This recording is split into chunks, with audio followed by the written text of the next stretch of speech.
Each day marks one more since the US seized Nicolás Maduro and struck this city.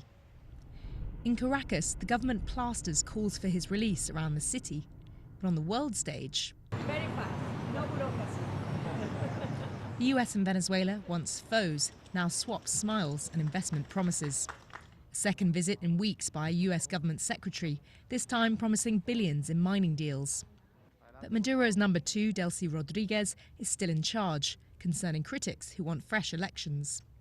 The US Interior Minister Doug Burgum didn't answer when asked if the two countries discussed democracy. Well, we certainly talked about a positive future for this country, and there's a number of things that are happening, again, under the current leadership that are very positive.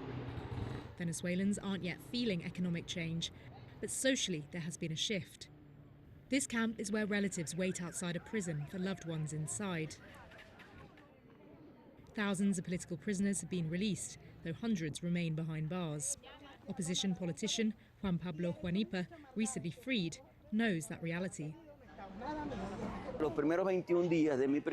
The first 21 days of my imprisonment were 21 days of humiliation and outrage. I went 21 days without washing, without bathing. When they released me, I went out to visit some detention centers. That really annoyed the regime, and they arrested me again. My freedom is incomplete because there are still many political prisoners. I asked if anything had really changed since the US seized Nicolás Maduro. The balance of power. Now, a force has arrived that has more power.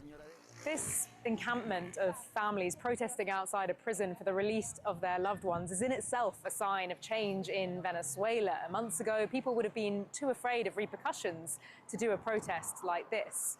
So one thing that has struck me being here is this sign that fear is cautiously lifting.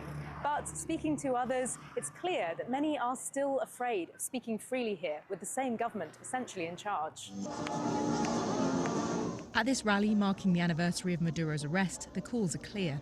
Supporters want him and his wife back. While it is true the president is imprisoned, there is a population of resistance. But off camera, some whispered a different truth. As public employees, their attendance was expected. The fear of criticising those in power had not faded, not after what's happened to past critics. Venezuela's future hangs delicately. After decades of the same government, is a transition really coming? It's the question supporters and opponents are now asking. Ione Wells, BBC News in Caracas.